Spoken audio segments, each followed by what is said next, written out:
Hello, this is Dean Kernut, and welcome to the Alpha Exchange, where we explore topics in financial markets associated with managing risk, generating return, and the deployment of capital in the alternative investment industry. Good listeners, I welcome you back to another Dean-narrated episode of the Alpha Exchange. I'm very fortunate to have such wonderful guests on this podcast.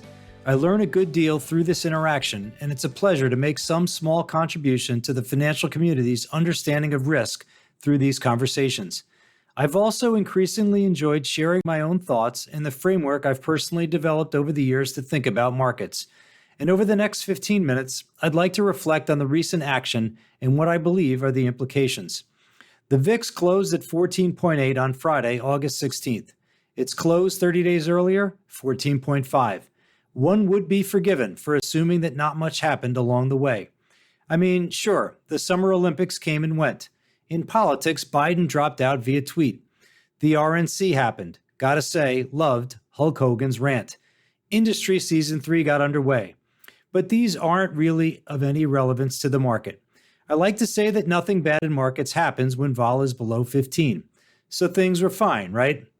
We know, of course, that the point-to-point unchanged VIX fails to tell the story of dramatic disruption that recently beset the market. When an accident occurs, the insurance claims adjuster produces a report. What does said report tell us? The yen's largely one-way path lower took a dramatic turn that saw it rally by roughly 9% over just 3 weeks. The pricing fallout was everywhere. In curves, credit, correlation, convexity, and carry. That's a bunch of C's, isn't it? The cause of chaos? Crowding. When markets misbehave, it's natural to jointly evaluate two factors. First, new news. What did we learn, and how might this new information have forced us to reprice the assumptions previously underpinning asset levels? Second, what was the setup going in? That is, was the market leaning considerably one way or another? Simple formula. Price reaction equals new news times setup. No differential equations required. Let's look at the yen quickly. It fell by 11.5% versus the dollar in 2021. It fell another 14% in 2022 and a further 7.5% in 2023. It's as if the same folks who built the VXX had their hands in Japan's currency. In 2024, up until mid-July, the yen would depreciate by another 11% versus the dollar. It's a staggeringly consistent trend, and sharp ratios on this currency carry are more than appealing. Bloomberg reports via its WCRS page that dollar-yen carry yielded a sharp ratio of 1.75 from 2021 until July of this year. The yen-MEX sharp was even better, north of 2. I'm no expert on monetary policy, especially that in Japan. I do know the word Japanification, though, and it came to be for a simple reason: the extent to which the country embodied an almost permanent state of deflation and the policy initiatives put in place to cure it. Those two came to be viewed as nearly semi-permanent. And suddenly, it's not the Fed exporting tighter monetary policy around the world that creates the risk, but the opposite. There are lots of takes out there on the extent to which the yen carry trade has been cleaned up. To the degree that interest rate differentials guide currency movements, we can see from the Bloomberg MIPR page that Fed BOJ policy spread 2 years forward narrowed by 70 basis points in less than a month. That's a lot. And stepping back to contemplate the cause of this narrowing, a simple chart of year-over-year CPI in the US versus that in Japan will show near perfect convergence, with both series hovering right around 3%. It sure didn't used to look this way. Let's review the spillover. By now we know that a 65 pre-handle open on the VIX was reached on Monday, August 5th. And even during the traditional 9:30 to 4 trading session, it was briefly in the mid-50s. It closed at 38, as the S&P fell by 3%. For some context, there are 36 daily moves lower in the S&P since 2008 that are 4% or more. 5 of those have been 8% or greater swoons. The average VIX move up on the down 4% days is 23.5%. On August 5th, the S&P, as mentioned, fell by just 3%. The VIX moved up by 65%.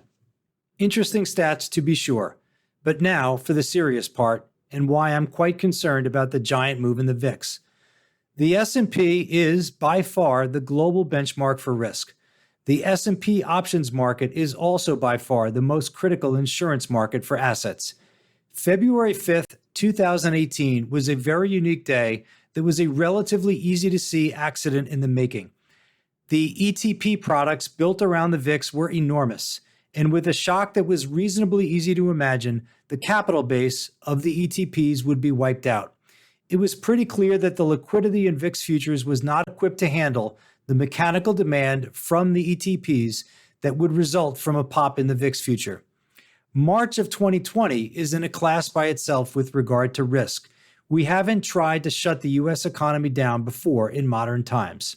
So, what the bleep happened last week in the VIX? It's okay to say that the VIX wasn't out of line. It simply takes in price feeds of S&P options and does a bunch of calculations to get its level. But it is preposterous to suggest that what happened in the underlying S&P options market was okay or that it was consistent with the overall level of uncertainty. The most critical insurance market broke, and this wasn't 2008 or 2020. I have to say, this is really worth spending some time thinking about. The explanations for the VIX massively outsized move last week on August 5th range from the lazy, it must be 0 DTE, to the absurd, the SIBO saying a 65 VIX was consistent with a 4% down move in the S&P. Come on. I'm still trying to understand it. Were a bunch of S&P option market makers unvaxxed and caught COVID? How in the heck could that happen, Fauci? And they didn't show up for work? Did the PPT, the plunge protection team, accidentally buy puts instead of equities? We know that implied vols around the world tend to move in concert with one another. All right, fine. Vol on live cattle and lean hogs didn't really ramp last week, but in equities, they certainly do move together. On August 5th, however, as the VIX got to 65, the Europe VIX, the V2X, was at just 41. When the VIX opened around 55, the V2X was at around 39. Even more glaring, during the actual trading hours of August 5th, when the VIX opened at 55, the NASDAQ equivalent, the VXN, was around 40. Even if we give the market time to sufficiently open and take a snapshot at 10:30 a.m., we see the VIX at 43 and the VXN at 34. That's 9 vols of difference. It means, back of the envelope, that a 1-month 10% out of the money put on the S&P cost twice that of the same on the NDX. A second relationship worth exploring is the rolling spread between the VXN and VIX. It's quite rare that VIX is greater than VXN. Monday, August 5th was comparable to the Feb 18 and March 20 wides in that spread when the VIX actually exceeded the VXN. A very stable spread, consistently averaging 5, plummeted to between -5 and -15 for a few hours on August 5th. Just as soon, it's now back to +5. Some of this begs the question, how could NDX vol get so cheap to S&P vol? The daily returns of these two stock indices are 90+% correlated. As discussed, the vol spread relationship on options is quite stable, with VXN averaging about 5 over VIX. The obvious, quote, arb, certainly not perfect, would be to sell that 10% out of the money put on the S&P and buy twice as many on the NDX for around zero cost. A few caveats. First, nothing, and I mean nothing, in financial markets is obvious. Markets as fast as the one on August 5th are illiquid and vulnerable to sloppy execution. Second, and related, the dislocated VIX comes from the exorbitant premiums on out-of-the-money S&P put options that underpin the calculation. These levels are the market makers saying, we're not in any position to sell any vol. The prices get raised in order to strongly dissuade buyers. At the same time, the market makers absolutely don't want to buy vol either at those sky-high levels. And lastly, a normally benign spread relationship like VXN to VIX doesn't become so dislocated without something being very wrong. The same instability that got the spread there is the instability that could also make it move even further away, a cascading failure. Think of LTCM's 29.5 versus 30-year bond ARB in U.S. Treasuries. When something gets that wide, the fundamentals of convergence cease to matter. Quite a dislocation. And today, a 15-handle VIX again. Nothing to see here. Whenever there's a market event of consequence, it makes sense to review the performance of popular hedging strategies. I wanted to share some thoughts on put spread collars. First, if you haven't already, check out the recent pod I dropped, Cuban's Collar is Jensen's Alpha, in which I break down the factors that drive pricing in zero-cost collars. The put spread collar is the long put short call hedge, but using a put spread instead of an outright put. The trade-off is simple. The put spread costs less, and thus it allows the end user to pair it with a higher strike call option to make the package zero cost. Of course, the put spread provides some, but not all of the protection that a straight put does. S&P Index put spread collar strategies have been money good as a point-to-point hedge overlay for a long time. Vol underperformed by a great deal in 2022, and even though the S&P fell by 19% in the year, the vol and resulting lofty price of outright puts really compromised the protection. By selling off the lower strike put and the upper strike call in combination with buying a closer to the money put option, the put spread collar has worked well. For example, in 2022, the SIBO put spread collar index, ticker symbol CLLZ, lost just 13% in 2022. Let's use a stylized example to review the recent sell-off using a 95.80 put spread with a short call overlay out to September regular, that's September 20th expiration, initiated at zero cost as of the June expiration. The hedge performed well last week, adding some value on a modest S&P pullback.